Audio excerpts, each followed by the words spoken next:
The Multiverse Saga is weaker than the Infinity Saga.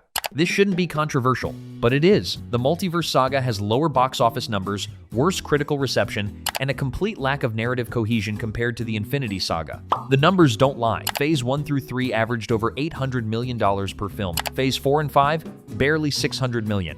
Eternals made $402 million. The Marvels made $206 million. Ant-Man and the Wasp: Quantumania underperformed. Only Spider-Man: No Way Home and Deadpool and Wolverine crossed $1 billion. And those films succeeded because of nostalgia and multiverse cameos, not because of strong storytelling. Critically, the Multiverse Saga is inconsistent. Shang-Chi was great. WandaVision started strong. But Secret Invasion was a disaster. She-Hulk was divisive.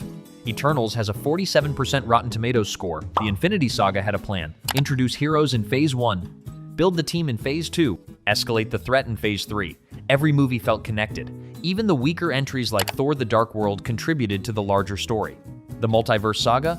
No clear direction. Kang was supposed to be the big bad. Then Jonathan Majors got fired. Now it's Dr. Doom. But Doom wasn't set up. He was announced at Comic-Con and thrown into production. The Infinity Saga built Thanos for 6 years.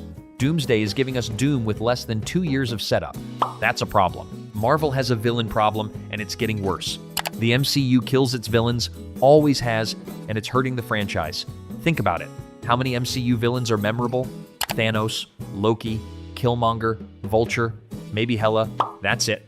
Everyone else is forgettable or dead after one movie. Malekith, Ronan, Whiplash, Yellow Jacket, Caecilius, all wasted, one and done. The problem got worse in the Multiverse Saga. Gore the God Butcher had 10 minutes of screen time. Kang appeared in Quantumania and died. We're supposed to fear him as the next Thanos, but he lost to Ant-Man. The Marvels had Dar-Ben. Who remembers her? Eternals had Icarus and Crow, both underdeveloped. Compare this to the MCU's best villains. Loki survived multiple movies. He got character development, a redemption arc, a Disney Plus show. Thanos was teased for years, built up slowly, given philosophy and motivation. By the time Infinity War happened, he felt earned. Killmonger died in Black Panther, but his ideology lived on. He influenced T'Challa, changed Wakanda. That's good villain writing. Now Marvel just introduces bad guys and kills them. No build-up, no consequences. And when they try to build a villain like Kang, they fumble it. He appears in Loki Season 1 as He Who Remains. Great. Then Quantumania makes him a joke, loses to ants, dies. Undermining everything Season 1 built, the villain problem is real, and Marvel keeps making it worse. The MCU relies too heavily on humor, undercutting emotional moments. Bathos, that's the term. Using humor to undercut serious moments, and the MCU does it constantly. It's a formula now. Emotional beat, joke. Emotional beat, joke, repeat. Thor Ragnarok is the worst offender. Asgard is destroyed. Thousands of people die. Hela murders the Warriors 3, and Korg makes jokes. The movie treats genocide like a punchline. Odin dies, and 30 seconds later, Loki is doing a play. It's tonal whiplash. Endgame does it too. Tony Stark's funeral, the most emotional moment in MCU history. Everyone's mourning, and then seconds later, Peter Parker is back to quipping. The mood breaks. Age of Ultron. Quicksilver dies. Sad moment. Cut to Hawkeye making a joke about his name. The humor isn't the problem. MCU humor is great when used correctly. Iron Man. Guardians of the Galaxy. Spider-Man, Homecoming. All funny. But they know when to be serious.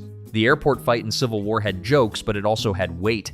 Phase 4 and 5 forgot how to balance tone. Every serious moment gets a joke. Every emotional scene gets undercut. It's exhausting, and it makes the stakes feel lower. If the characters don't take the threat seriously, why should we?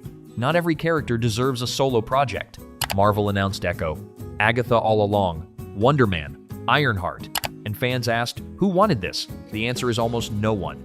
Disney Plus oversaturation is killing the MCU. Not every side character needs a show. Echo had 238,000 households watch the premiere. That's terrible for Marvel. Agatha All Along did better, but still underperformed. These shows cost tens of millions of dollars, and they're not moving the needle. The problem is simple: quality over quantity. The Infinity Saga released 2 or 3 movies a year. That's it. Each one felt like an event. Now Marvel releases 4 movies and 6 Disney Plus shows annually. It's too much. Fans can't keep up. And worse, they don't want to. Secret Invasion was supposed to be a big deal. Nick Fury. Skrulls. Political intrigue. It was boring. Nobody cared. She-Hulk divided fans. Moon Knight was fine, but disconnected from everything. The only Disney Plus shows that worked were the ones with A-list characters. WandaVision, Loki, Hawkeye maybe, because those characters already had fan bases. Echo doesn't. Agatha doesn't. Ironheart doesn't. They're supporting characters being forced into lead roles. And it doesn't work. Marvel needs to stop greenlighting shows for every character and focus on quality. Fewer projects, higher budgets, better writing. That's how you fix Disney+. The original Avengers should have stayed dead or retired. Robert Downey Jr. is back as Doctor Doom. Chris Evans is back as an old Steve Rogers. And it undermines everything Endgame built. Tony Stark's sacrifice was perfect. He saved the universe, snapped Thanos away, died a hero. It was emotional, final, and now he's returning as the main villain wearing a mask. It cheapens his death, because Marvel can't move on. They're terrified of losing the audience, so they bring back the old guard, but it's creatively bankrupt. Steve Rogers got the perfect ending. He went back in time, lived with Peggy, passed the shield to Sam. It was beautiful, and now he's back. Old Steve in the Doomsday teaser, fighting again. Why? Because Marvel doesn't trust the new characters. They don't believe Sam Wilson can carry the franchise, or Shang-Chi, or the Eternals. So they drag out Tony and Steve, even in death or retirement. The Infinity Saga worked because it had stakes. When characters died, they stayed dead. Quicksilver, Loki in Infinity War, Gamora, Heimdall, Black Widow, Tony. Natasha's death hit hard because we knew it was permanent. Now, nobody stays dead. Vision came back, Loki came back, Gamora came back from another timeline, and Tony is returning as Doom.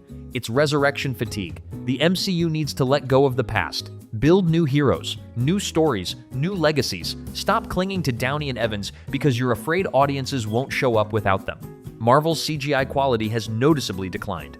The CGI in Phase 4 and 5 looks worse than Phase 1 through 3, and VFX artists have been screaming about it for years.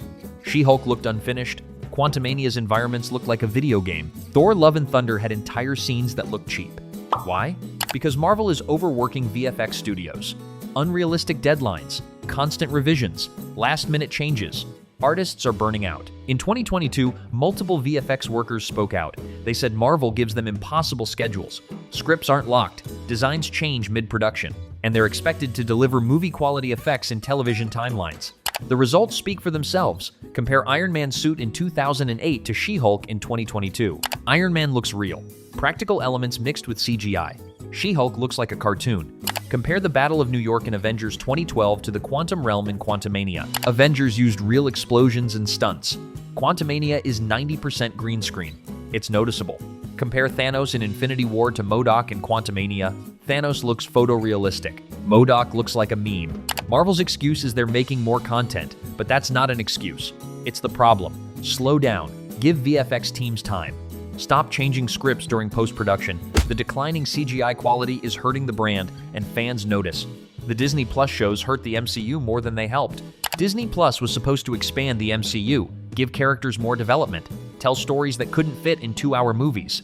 Instead, it created commitment fatigue. The problem is simple. Are the shows required viewing or optional?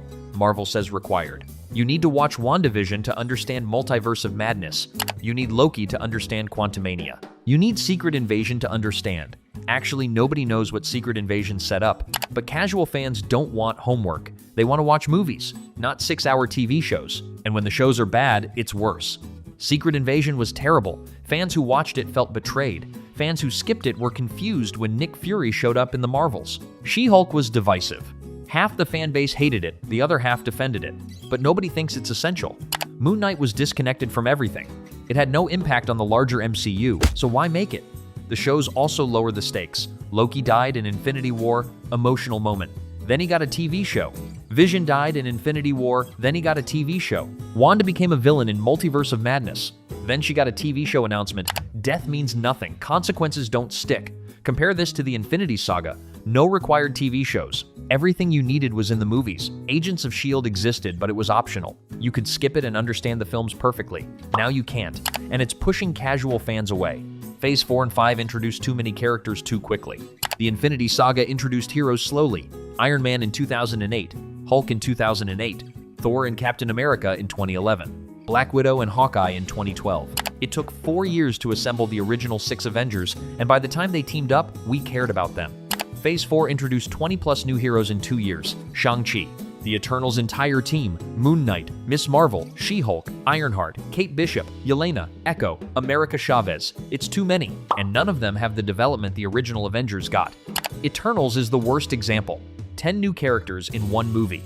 The film spent so much time introducing them that it forgot to make us care. Who's the leader? Cersei? Icarus? Nobody knows. What are their powers? Confusing. Why should we root for them? Unclear. Compare that to Avengers 2012. Every character already had a movie or significant screen time. We knew Tony, Steve, Thor, Bruce, Natasha, and Clint were introduced in earlier films. By the time Avengers happened, the team felt earned. Now Marvel is trying to skip steps. Introduce a dozen heroes, throw them together in Young Avengers or Midnight Suns or whatever team up is next, and hope fans care. But they don't, because there's no emotional investment. We don't know these characters. We haven't spent time with them. They're just names and costumes. The MCU needs to slow down, focus on fewer heroes, give them proper development, build relationships, then team them up.